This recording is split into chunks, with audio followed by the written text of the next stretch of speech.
Hey everybody, it's Trevor here with the channel where every day is range day, and in this week's video I'm going to be going through an overview and my early impressions of the new Wild2 weapon light from Inforce.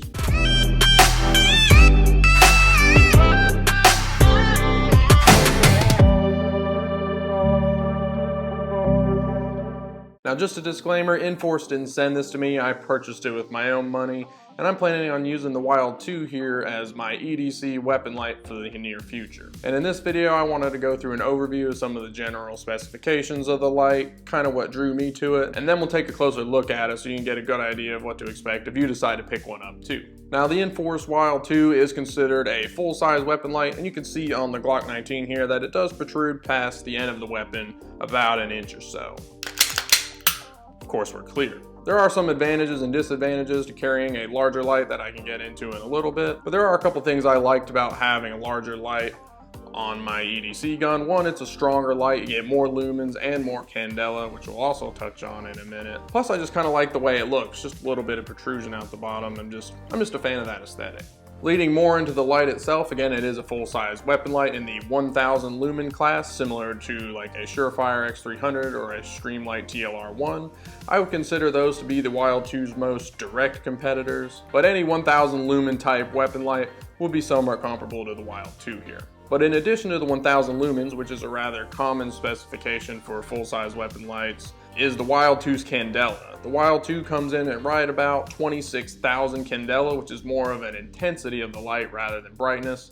There is a difference that I'll get into later on, but 26,000 is higher than any of the other commonly available lights. I think the Surefire comes in right at around 20,000, and the TLR1 is around 12,500. Candela can be important in defeating other lights if someone is shining a light at you and your light has more candela, but essentially if you're shining a light at somebody and they're shining a light back at you and your light has more candela, your beam will eventually defeat theirs and you will be able to see past it, whereas all they will see is the bright flood coming from your light because their beam is not strong enough. Another unique feature of the Inforce Wild2 here is its construction.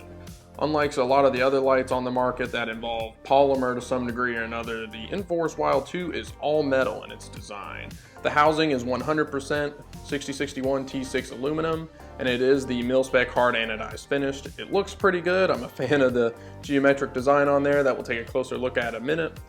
And all of the hardware, what with the battery compartment, are stainless steel pins. So the construction seems pretty solid, pretty durable.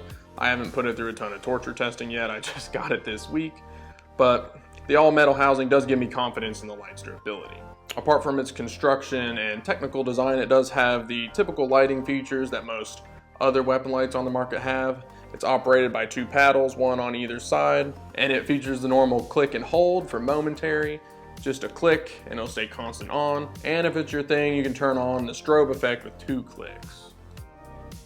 Other than that, it operates on 2 CR123 batteries, which are included, and has a runtime of about an hour and a half. This is pretty similar to other lights, and if you change your batteries somewhat regularly, it's not going to be a big deal. And in terms of attaching to your weapons, it does have the screw system that is fairly common on a lot of other lighting systems, and the inner rail can be swapped around to adjust to the Glock Universal style or your 1913 pick rails. This is useful, it'll fit on most of your guns if you have a pick rail or a Glock, and you can even put it on a rifle if you wanted to, and use the little thumb paddles from there. But that's just an overview of the Inforce Wild2 here and some of its general specifications. Now let's take a closer look at it and see what we really got here. Alright guys, so here's a nice close-up look of the Inforce Wild2 weapon light that I got. Again, the exterior is all 6061-T6 aluminum with the hard anodized finish. Gives it a super nice satin look to it. I'm quite a big fan of how it looks. It's not quite a hexagon. The very bezel of it is octagonal, but it's close enough, and I am a pretty big fan of the geometrical design. Moving up to the front of the light, you can see that there is a protruding bezel right off the lens, so that should you need to strike with this light, it would not damage the lens, and that is one of the reasons that I like having more of a full-size weapon light on a compact gun. And again, here's the Wild 2 on the Glock 19, which is a compact handgun, and you can see that the light will protrude from the front of the weapon by about an inch or so. I'm a fan of this because should you happen to be in a situation where you need to strike with the weapon light or in more of a retention shooting scenario, you will not be pushing the front of your weapon into something, causing it to potentially knock out a battery. You could still be making contact with something with the front of your weapon light and still be able to fire the weapon because the slide is not actually being pushed back. If you have some of the flush mount lights, that could potentially be an issue. But if you have a full-size light on there, this protrusion does save you from that. An added bonus is that I just think it looks cool. I mean, look at that. I'm a super big fan of the way it just looks with a little bit of protrusion down here. Some people like the flush look, which I don't hate, but I'm just a bigger fan of having the full-size light on there to get this look and the added benefits that come with it. If the full-size look isn't quite your thing or you don't want to be carrying around quite as much bulk on your weapon, Inforce is coming out with a Wild 1, which is essentially the exact same thing as the Wild 2, but in the compact design. So it will be more flush with the muzzle of a compact weapon like the Glock 19, but it'll still feature the all metal construction. Of course, that comes with less lumens, and that's another reason why I like carrying around a larger light. Again, the weapon light operates with the typical paddle operation where you can use your thumbs here to actuate the weapon.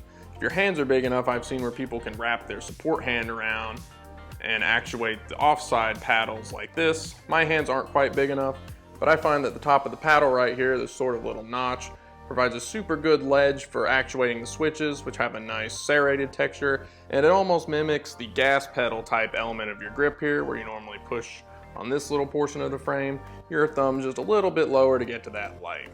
Again, it requires a little bit of training to get used to, especially if you're not used to having a light, but I don't find the switches to be a hindrance at all. They click nice and solid, the serration texture is super nice on there, and this little ledge they provide just fits my thumb pretty well, given my size hands. Moving on to the top of the light here, you can see that I have the universal mounting rail currently facing upwards for the Glocks. To change this, you can simply unscrew this little piece from the side. This pulls out, and then you simply slide this piece out, flip it upside down in there, and the 1913 piece will then be sticking up should you want to put it on a rifle, or if your handgun also has the 1913 compatibility. Works super great, and there is a little notch cut out here if you really want to crank it down on more of a metal rail, but if you're using a polymer frame handgun like this, it's usually not advisable to really crank down on it too much, because then it can affect how the frame flexes, and that's just not good. I find that just loosening it with my thumb, clamping it on the gun, and getting it finger tight is plenty good. This thing's not going anywhere, and there's really not a need to over tighten it. Looking back at the light again, this button here is what releases the battery cover on the back. Pull the paddles out. You can see there's your nice stainless steel pin. This swings around so you can get at your pair of CR123 batteries. And you also have your nice O-ring here that's responsible for your water resistance. Again, it's waterproof for up to 20 meters or about 60 feet, I think. And let me tell you, the battery fit is quite snug. Got to give it a good push right down there, and then it just snaps into place and you're good to go. And just to give you a look at what this would look like on a full-size gun, I brought out the Glock 34 here, which is of course clear. And this is more of a full-size gun that these lights are quote-unquote designed for. And you can see this is what we get when we put it on the long boy here. It's just a hair past flush just because this is a long slide, and on something like a Glock 17, this would be right at home. SIG P320 size weapon. Super good choice for a gun of that size as well. And it doesn't look half bad on here either. That being said, I do plan on carrying it as my EDC light in an appendix rig with the Glock 19 here. And one of the bigger challenges I've discovered of that was actually finding a holster for it. Again, the light is still relatively new, so there's not too many options for it, but I'm sure they'll come out in the future. And here's just a closer up look at the lens of the Wild 2. You can see that it is quite a deep conical lens here with the reflector housing inside. And this is partly responsible for the candela of the light, I would imagine, but you'll also be able to see how it affects the beam pattern in terms of its throw and its flood. Basically how far the light will go and how wide the beam will reach. Keeping that in mind, I'll have a comparison here between the Inforce Wild 2, which is a 1000 lumen weapon light, more geared toward pistols, and then my Streamlight HLX weapon light that I have on my AR-15. It's also a 1000 lumen weapon light, quite a bit bigger and designed more for use on rifles, but I think that'll be a nice comparison to look at in terms of both the home defense situation and also just general beam comparisons outdoors. So let's take a look at that. All right guys, welcome to the top of my staircase here. We're just gonna be doing a quick beam comparison for the Inforce Wild 2 that we've been talking about in comparison to the Streamlight ProTac Rail Mount HLX that I have here, which usually sits on my AR, also 1000 lumens, but it would also show how the Inforce here could perform in a typical home defense scenario where I would have to wake up in the middle of the night and use my weapon light to illuminate down my staircase, for example. So let's take a look. All right, so here with the lights out, first looking at the Inforce Wild 2 beam that you can see here. It is very, very bright. You'll see that the hot spot is what we want to pay attention to here. It is incredibly intense. The hue of the light is a lot cooler or whiter in color. And again, the hot spot is just super intense. Again, it floods the whole area here just because the staircase isn't that wide, but it's the hot spot that we want to pay attention to. Again, this is the Inforce Wild 2. Now taking a look at the Streamlight HLX, also 1000 lumens, but you'll be able to tell that the hot spot is just not quite as intense. It still floods the stairway a bit nicely, maybe even a bit more than the Wild 2, I would say. It's a bit floodier, but the hot spot is noticeably less intense. Again, here's the Streamlight. There's the Inforce. The hot spot's much bigger and much stronger. You can see them kind of side by side. It really makes the difference with the Streamlight down at the bottom and the Wild 2 up top. Again, the Streamlight's a lot warmer and a little bit less intense. The Wild 2 is much more intense and is slightly whiter or hotter light color. You can see them kind of side by side. The Inforce is noticeably brighter in terms of the hot spot. And all right guys, here we are outside just to get a side-by-side beam comparison with the Wild 2 and the Streamlight HLX. Just at a bit farther distance. Here up first is the Wild 2, and you can see right about where the trees start is about 20 yards. Fence back there is 30 yards. So here you can get an idea of the hot spot and the throw at that distance. It doesn't cover the entire area that we can see there, but the hot spot's pretty bright, especially more up close. But there's the Wild 2. Here is the Streamlight. A bit less of an intense hot spot, but I would say it might be a bit floodier, a bit more range covered by the light itself, but not quite as an intense hot spot. Again, there's the Wild 2 and the HLX. You can see them side by side. The hot spot is ever so slightly more intense at this distance, but you can see that the flood, especially more down towards down in this region, the light does reach there a bit more, whereas the Wild 2 does kind of taper off, or the edge of the spill in this area kind of tapers off, whereas with this light it reaches quite a bit further. Just another comparison outside Wild 2 and the Streamlight HLX.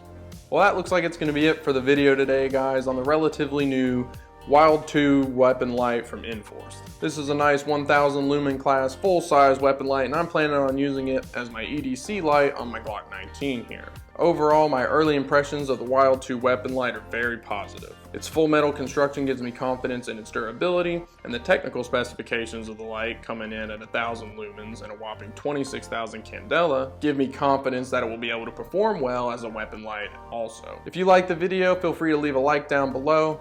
And if you have any questions about the Wild 2 or want to share your own thoughts on the light, feel free to leave them down below in the comments. We'd love to hear from you. And as always, make sure to subscribe to the channel, where every day is range day. Thank you for watching.